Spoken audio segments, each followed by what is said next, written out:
everyone. This is Superintendent Miller. I'm happy you're back with us for another edition of Riding with Rob, and we've got an outstanding guest today, our fantastic principal at the Bixby 9th Grade Center, Mr. Curtis Whiteley. And I wish we had outtakes of this one because this is about the fourth try on this one. The camera keeps falling over, so we'll be really good this time. Mr. Whiteley, thank you for joining me today. Absolutely. It's a pleasure to meet with you again. Absolutely. Year 2 for you now, coming back. You graduated from Bixby, and so I know it's a lot different coming back as an administrator here, but how was year 1 coming back to your old stomping grounds? Wow, it's wild. It's hard to believe we're in year 2, but year 1 was great. There was a lot of learning. Definitely, feel a little bit more comfortable with the position this year, kind of going into year 2. But year 1 couldn't be really any better than I could imagine because just everyone was so great. The teachers were wonderful. Central administration was wonderful, welcoming me and helping me just kind of get my feet under myself. And so excited for year 2. I know that we're about a month in and things have been going really well. So what are some new things, especially for parents with a first-time 9th grader, some things that maybe they aren't familiar with that didn't happen in middle school but now happening now that first year of high school? Well, absolutely. Well, the cool thing about Bixby is that we're the only grade center in the district. We're the only site where it's just one grade. And, it's kind of nice for first year at high school to be able to kind of be in a little bit of smaller environment. As you well know, that this is the year that credits start. It is their first year of high school, even though they're technically in the 9th grade center.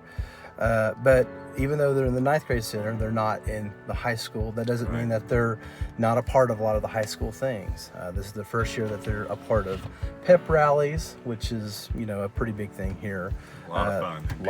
A lot of big deal, a lot of fun.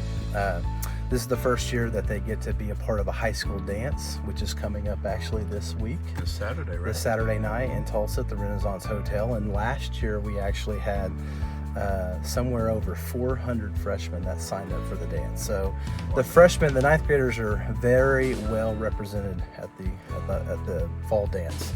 So those are just 2 big things. They're also obviously able to be a part and participate in high school athletics, the high school band and fine arts and things like that. So those are some things that are new and a lot of times things that students look forward to.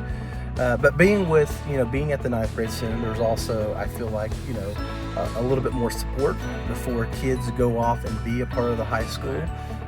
Like we already mentioned, it's a little smaller environment, so they get a little bit more one-on-one mentorship.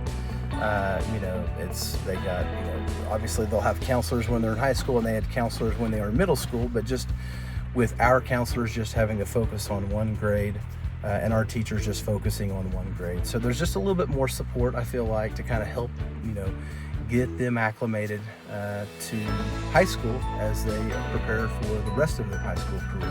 That's a great point. It really serves as a bridge for kind of the younger grades and middle schools, kind of gets them started on careers and looking at what they might want to do once they finish high school. But I know we have a program here at the 9th grade that continues into high school called Elevate. Talk to us a little bit about the purpose of Elevate and how you see it helping to prepare our young people for high school and after. Absolutely. So Elevate is kind of a new thing that we're doing here at Bixby 9th grade center and as well as Bixby High School.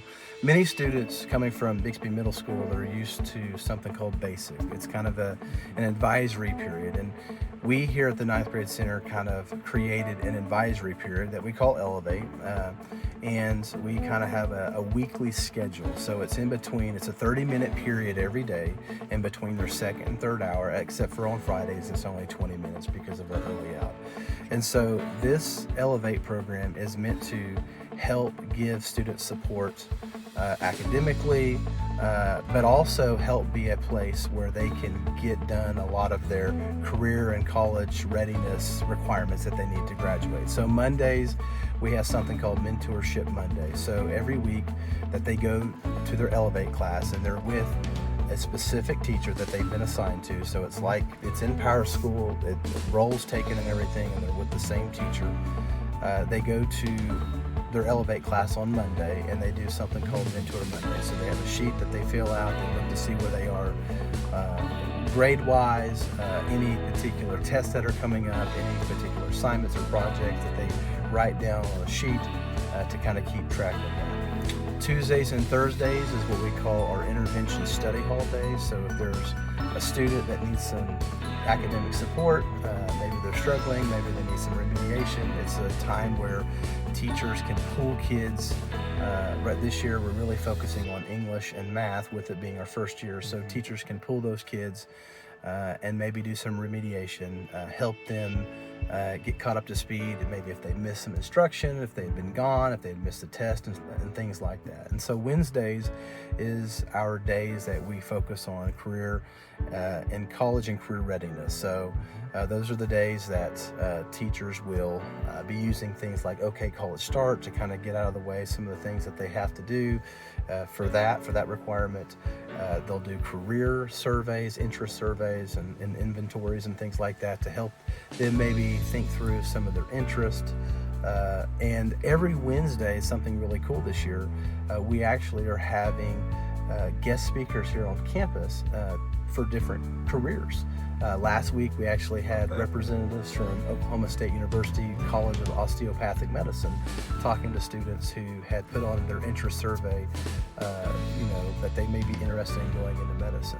So by the end of the year, our hope is that every student will be able to be invited to one of these career talks to talk to somebody within a career field that they've shown interest in. Well, I love that. I think if most adults look back to when they were 14, 15 years old, the need to have somebody to help kind of chart that pathway for them, help identify what their skills are, where they think they may need to maybe shore up some knowledge and skills in order to be competitive for the college they want to go to, is very, very important. And similar to what you just talked about with the career planning, we did something new last week with Spartan U, and I know you had a big part of that as well, and helping prepare parents, especially first-time parents of a ninth grader, for those big decisions that are coming down the road. And so for those parents who weren't able to make it to Spartan U, I hope that we can do kind of a repeat in the springtime. But what would be the big piece of advice that you would give a parent of a ninth grader, many of whom are your contemporaries now, right? Because you graduated from Sure. So what would be some advice for the parent of a young adolescent going through this phase of life? Absolutely. So I would, a piece of advice I would give is maybe challenge yourself to, obviously we want you to be there for your child and be an advocate for them, but also to maybe challenge yourself to help challenge your student to be self-advocates, to learn how to advocate for themselves. If they're struggling in a class, if they're having problems, at school, we have supports here. We have counselors and we have, of course, administrators, but also, challenge your student and push them with your guidance, of course, to help them learn how to resolve some of their problems on their own. As they are moving into adulthood and as it is their first year in high school, I think it's really important for students to learn the ability for self-advocacy, to maybe sort through some of the problems themselves, because that, I think, is a crucial skill as they move on into adulthood.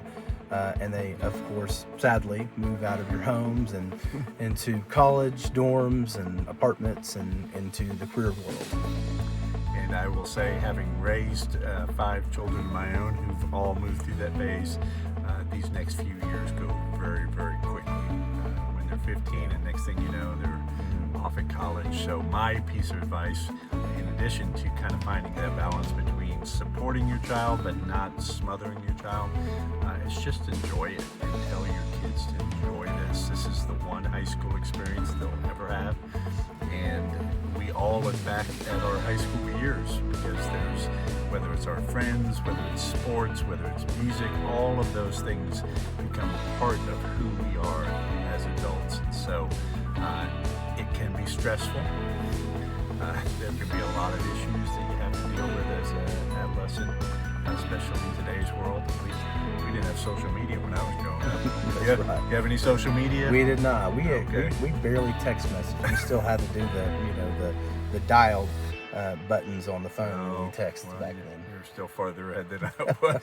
We still pass notes and things like that. Sure. What would be a kind of to end today on a positive note? Any funny anecdotes? Because ninth graders, although they're a little older than young kids, I see kids do things that make me laugh every single day. Anything that's in your mind of in these first few weeks that just kind of go, well, that's funny. Oh my lands! I tell you what, how much time do we have here? I don't know. I would say, just a lot of them, they do a lot of funny things.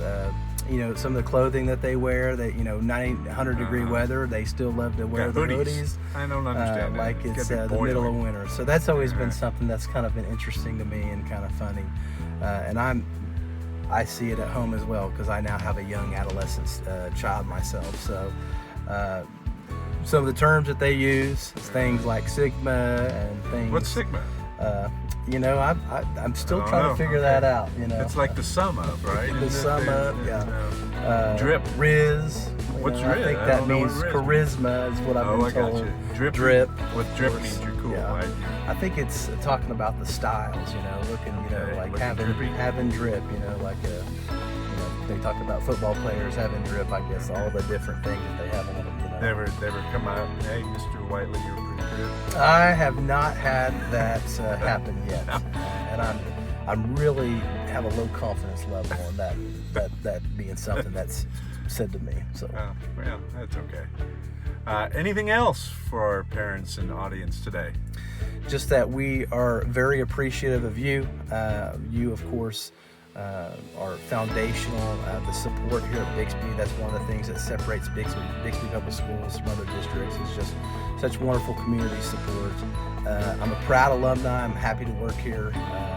It's exciting to work at Bixby 9th Grade Center and for Bixby Public Schools, just because of the tremendous support we have from you as families, but also the community in general. So just want to say thank you for that support, and we appreciate and don't take lightly the trust that you put in us as you send your students and children here to us every day. Well, thank you, Mr. Whiteley, for those positive words, and for our audience members, go out there and be Sigma and Riz and That's right. Drippy, whatever all that means. But we'll see you next time. Thanks for joining us. Thank you, guys. Bye.